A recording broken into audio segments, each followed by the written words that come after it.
In this episode, we're going to keep things simple and perhaps intimate as we look at a little indie film that has only 6 actors and 1 primary location. It's a straightforward film about a couple who kidnaps another couple and gets themselves stranded in a service station while attempting to avoid a predatory mold that absorbs our nutrients and takes over and reforms biological material. How could you survive an attack from a semi-sentient fungus that can take you over slowly from a single prick, or through directly attacking you as an amalgamation of various parts and pieces that used to be your friends? We open at a Sherman service station somewhere out in BFE. The clerk's having a lazy afternoon and settles into his lawn chair for some relaxing, which is hard to do with your back to the wilderness. A noise attracts his attention, but he is no fool. He approaches cautiously, but gets his lower extremities shredded nonetheless. As he suffers, we get little bits of a driving scene where we can almost make out what's happening before the sports ute enters the perimeter of one of those old experimental extraction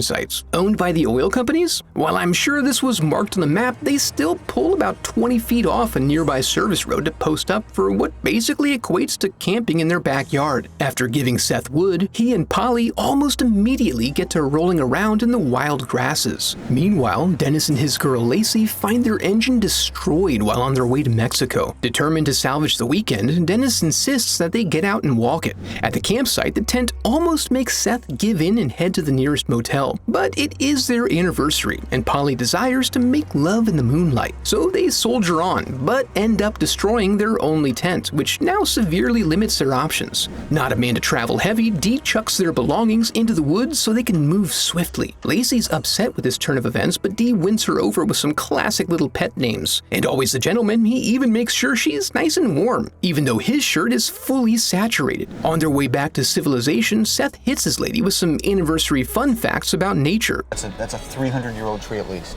But do you know if they're known for harboring an ancient evil? As they head down the old dusty trail and make jokes about the gnarly and sticky motel room that is likely in store for them, they run past Lacey and decide to stop. Unfortunately, she was honeypotting the young couple, and as a result of their indecision, Dee is able to sneak up on them and take control of the vehicle. While they initially needed a ride, Dee also reveals the amended plan is to hold them until the banks open in the morning, so they can get some spending cash before heading to their destination. As they settle into the situation, Lacey is stricken by a bout of unseasonable shivers. As Dee tosses the phones and searches their wallets, we find out that Seth is a PhD student. When Lacey perks up and inquires if he has yet been entrusted with writing scripts, her affliction comes into focus. Unfortunately for, well, everybody really, Seth is just a biologist. They travel into the night but have to stop after hitting something in the road. Then they file out to change the flat while the truck takes a relaxing piss all over the asphalt. Lacey thought the animal looked like her dead pet Ginger. Despite the low likelihood of this scenario, she goes back to check it out. Distraught, she attempts to compel Seth to use his biology PhD to help her, despite the fact that Ginger is now just a wet spot on the road. Back at the truck, Dee gets a wicked splinter in his finger, but he's a hard man, so he just pulls it out and keeps rolling. With limited options available to him, Seth resorts to wishing Ginger alive, and sure enough, her remains become agitated. When they get snapped at, Lacey fires on the cat flap and runs. In the confusion, they all pile into the car and drive at Lacey's insistence. When they reach a safe distance, she explains what happened, but Dee reassures her that Ginger is dead and suggests that this may be a byproduct of her coming down off the Red Dragon, if you know what I'm saying. As he continues to reassure her, the engine temperature rises, risking a warped head. So they pull off at a nearby service station that's familiar to us. Lacey heads to the bathroom and Dee has Seth fuel up, after reminding him who the big man is. Then he and Polly go inside to get some coolant. They find it to be strangely quiet as everyone goes about their business. Dee attempts to check out but can't raise the clerk, but Lacey finds him in the bathroom, begging for death. She runs up front to warn everyone of the danger, and luckily, there's a man with spikes!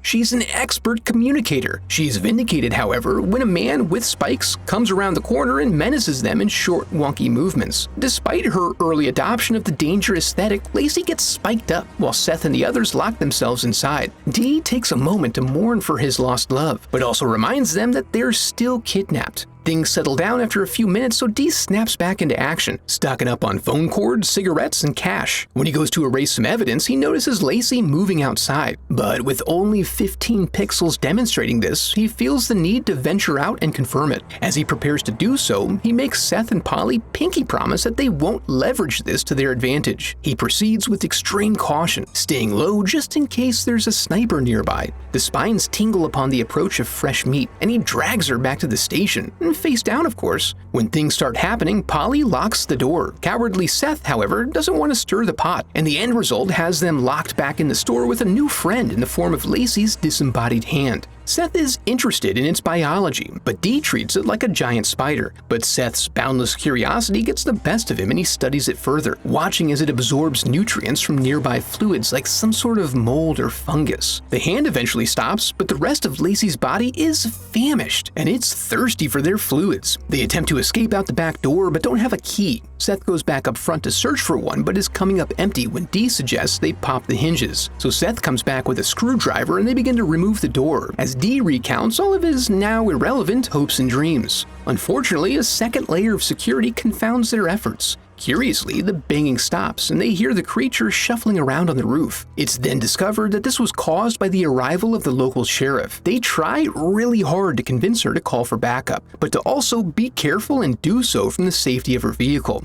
Despite her reluctance, they do eventually reach a compromise. I'm calling it in? Yeah. But I'm not going anywhere. Well, that's something, I guess. As she raises HQ on her radio, she gets some splinters dropped on her grill before being descended upon and ripped in half. At this point, even grizzled Dennis chucks his lunch in the corner. Afterward, they all take a moment to fall into an infinitely deep pit of despair. Meanwhile, topside, the creature reconstitutes the officer's torso to configure itself into version 2.0. During the next lull, we're reminded of Dee's dirty little secret as Polly and Seth argue over whether they should make for the cruiser or trust that help is now on the way. Then, a third option. They can create a trail of flammable liquid from the back door to the forest, light it on fire and wait for the firemen to come rescue them with their barrel chests and burly arms. Seth is not on board, but in the absence of viable options, they tell him to take a breather while they get to work. But then they hear the crackle of Sheriff Frankel's radio and see that it's just outside the exterior pay station. Seth immediately fashions a device to try to hook it in. Dee attempts to help him add to it, reminding us of the creeping dread consuming his hand. Seth fiddles a bit, but eventually snags the cord and slowly drags it in just over the edge. But the creature drops in to dispute ownership, since it is comprised of the sheriff's torso. It attempts to get in, but can do little more than bleed all over the floor with its weak, squishy human parts. However, this does present as an enticing snack for several pieces now inside the building. After they repel it, Seth and Polly realize suddenly that there's a conspicuous absence of Dee, but they're distracted from this by another autonomous hand, which they do manage to hold off, because really it shouldn't be that strong to begin with. Dee then pops out from behind the OJ to warn them to avoid splinters and invite them into his sweet cooler clubhouse. Once inside, the hand just sort of forgets about them. As they reconvene, the moment is punctuated by his affliction completely ravaging his arm. Now he decides it's an appropriate time to try to stop the spread. He calls for a knife, but then passes out. But it's all good because Seth finally steps up to do him a solid. It's okay, we're cutting your arm off. Fair play. But with only a box cutter, surely the bone will pose a— oh, well, okay then. When he wakes up, he's forced to give Seth his props for lopping off his traitorous appendage. Now, feeling high after the adrenal dump, he opens up a bit to share some of his motivations. He wasn't actually going to Mexico. He was trying to get back to his nest egg to gift it to the widow of the man he killed in a robbery that went sideways. Saddled with medical bills, she eventually went bankrupt, and he had been trying to help support her while he did his stretch in the penitentiary. The introspective mood leads Seth to a hypothesis that temperature may be a factor in this situation. He needs to check something first, though, so they all creep out of the safety of the cooler to corner themselves behind the counter. Upon review of the security tape, Seth posits that this simple organism just wanders around, following the warmest object nearby, hoping that it's food. It didn't come for him at first because he was protected by the heat of the engine. If they can stay below the ambient temperature, they would be invisible to the creature. But since the hypothesis means nothing without proper experimentation to back it up, he goes into a zen-like state and attempts to induce hypothermia. Since the outside temp is 92 degrees, he waits until he drops sufficiently below that to give him some time to get to the car. The others toss some hot-ass fireworks out the back door for a distraction, and once the creature shows up, Seth staggers out the front, hoping he can get there without warming up too much. But your boy is struggling. Bad news when they set off a fresh one, and the Splinter monster seems disinterested, because when Seth gets to the car, there are no keys, the radio is off, and he can't help but to be hot, attracting the monster's attention. Dee tries to regain control by throwing a firework into the front lot, but the creature is not attracted to the hottest thing around anymore, and it bursts into the store with them. Despite it being a fair 2v2, they duck back into the cooler. Seth tries to unlock a shotgun, nearly blowing his face off, and then we're reminded that there was a puddle of lighter fluid out back. As the building goes up in flames, Seth tries to distract it, and they recognize that they have to get it into the fire. Seeking redemption, Dennis gets up close and personal, firing some shots and taking some splinters before blasting the diesel into a cleansing fireball. Seth and Polly then return to check on him.